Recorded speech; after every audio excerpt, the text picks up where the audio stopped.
disent Dieu a un enfant. Il n'appartient pas et il ne convient même pas à celui qui s'appelle Ar-Rahman d'avoir un enfant. Pourquoi aura-t-il besoin d'enfant? Est-ce que Dieu mourra-t-il un jour pour qu'il ait besoin d'avoir un enfant qui va l'hériter? Est-ce que Dieu tombera-t-il un jour malade pour qu'il ait besoin d'avoir un enfant qui veillera sur lui à l'hôpital? Est-ce que Dieu deviendra-t-il un jour aveugle pour qu'il ait besoin d'avoir un enfant qui le saisira par la main pour l'amener à la mosquée?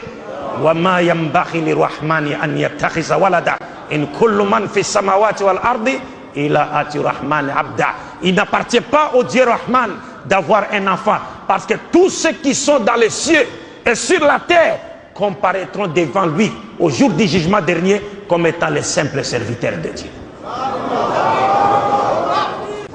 Vous savez que hier c'était le 25 décembre et c'était la fête de Noël. Il y a même des musulmans qui se sont empressés pour acheter des cadeaux pour leurs enfants, leurs épouses. D'autres peut-être sont partis en pique-nique pour aller fêter.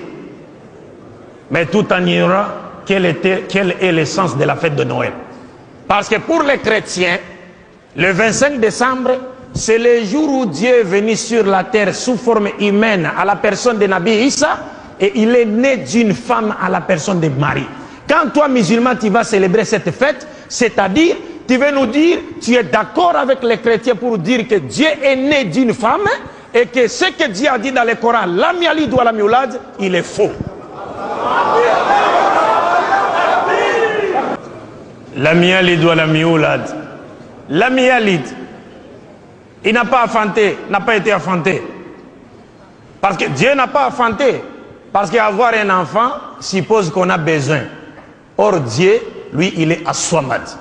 Il est celui vers qui nous tous, nous devons aller vers lui avec nos problèmes pour trouver les solutions à nos problèmes. Parce que tous nous avons besoin de lui et lui n'a besoin de personne. Et Walam yulad, Dieu n'a pas été enfanté. Vous savez, quand le Coran nous parle, le Coran ne dit pas seulement Dieu n'a pas enfanté, n'a pas été enfanté. C'est-à-dire, le Coran te donne également les preuves pour te montrer que ce qu'il dit est vrai. Alors le Coran nous dit Dieu n'a pas enfanté et n'a pas été enfanté. Parce que si une femme avait enfanté Dieu, mais ça prouve que cette femme a existé avant Dieu. Et si elle a existé avant Dieu, donc Dieu n'est plus Al-Awwal. Il n'est plus Al-Awwal.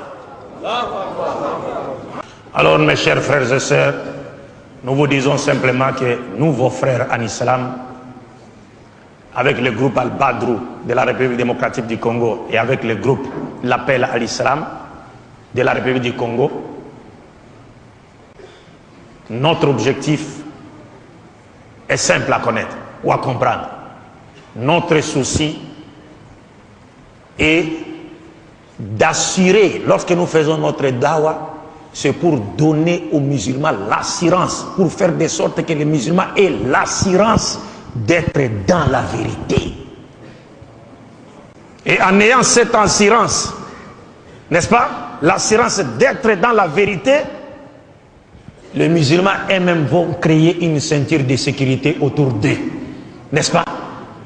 Et ils vont ériger une barrière entre eux et les ennemis de l'islam qui chercheraient à les attirer dans les mailles de leur filet pour leur détourner de l'islam. Parce que quitter l'islam, aller à une religion, une autre religion, c'est quitter le paradis pour aller en enfer. Tu vas quitter l'islam pour aller où? Pour aller dans une religion des gens du livre? Alors que tu connais leur sort? Inna alladhina kafaru min ahli al-kitabi wal mushrikin fi nari jahannam. Tu vas aller où? C'est-à-dire, le Coran nous dit clairement, ceux qui ont mécru parmi les gens du livre et les mouchriquines iront tout droit en enfer. C'est fini. Et parmi les gens du livre qui ont mécru, vous les connaissez, et le Coran nous a donné des indices pour les connaître. Le Coran nous dit clairement, laqad kafara alladhina qalu inna Allaha huwa al-Masih ibn Maryam. Si tu dis ça, tout droit en enfer. Laqad kafara alladhina qalu inna Allaha thalithu thalatha. Si tu dis ça, tout droit en enfer. Et qui encore? وقالت اليهود عزير ابن الله وقالت النصارى المسيح ابن الله ذلك قولهم بأفواههم يضاهئون قول الذين كفروا من قبل قاتلهم الله أن يؤفكون. والله بالله Le Coran nous dit Al-Masih n'est pas Dieu. Et le Coran nous dit Muhammad est le messager de Dieu envoyé à l'humanité tout entière. Wallahi billahi, il n'y a pas un seul pasteur sur cette terre qui se présentera devant les musulmans. Même s'il est accompagné par Iblis, il est saisi par la main. Même s'il est accompagné par Iblis, qu'il est saisi par la main. À moins que ce que Allah a dit dans le Coran soit faux. Mais si ce que Allah a dit dans le Coran est vrai,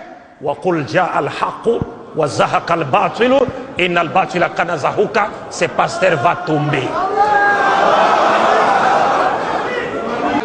Inch'Allah. La hawla wa la quwwata illa billah. Pour finir, pour terminer, mes chers frères, vous devez être fiers d'appartenir à l'islam. L'islam qui est la religion prêchée par tous les prophètes. Parce qu'il n'y a jamais eu plusieurs religions provenant de Dieu. Nous sommes en train de jouer le jeu de l'ennemi. Lorsque nous disons telle religion vient de Dieu. Non! Il n'y a qu'une religion qui est venue de Dieu, c'est l'islam. Et ça, c'est Muhammad sallallahu alayhi wa sallam qui le dit. Nahnu, il dit, Nahnu ma'ashar al-anbiya, abna'ulat, dinuna wahid. Nous, l'ensemble des messagers de Dieu, nous sommes comme les enfants d'un même père, mais de mères différentes. Notre religion est une. Mes chers frères, il n'y a jamais eu plusieurs religions provenant de Dieu. Et sur la terre, il n'existe que deux religions. Imma shakiran wa imma kafura. La religion de Dieu et la religion de Satan, c'est fini. Wa sallallahu ala sayyidina Muhammad wa ala ali wa ala jami' anbiya wal mursalin. Assalamu alaikum wa rahmatullahi wa barakatuh.